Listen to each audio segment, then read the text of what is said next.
Hello everyone, welcome to another new video. In this video I will show you how to fix do not disturb keeps turning on. Let's start the video if you want to fix this problem. So first of all, go to app library. Here click on settings app. Now in setting, scroll down and click on my phone, and you will check your software update is latest. If it not latest, update your software latest. After update software latest, go back to home screen. You will see your problem is solved. But if it not solved, click on settings app. Now in setting, click on system.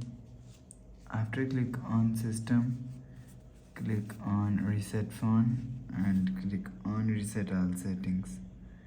Click on reset and enter phone pin. Click on this icon. You will see your problem is solved. But if it doesn't fix this problem, so last solution is restart device. Just click and hold side power button. Click on restart. Again tap on this restart. After restarting, enter phone pin. You will see your problem is solved. So that's how you can fix do not disturb keeps turning on Note 60 Pro. Please subscribe for more latest new videos. Thanks for watching.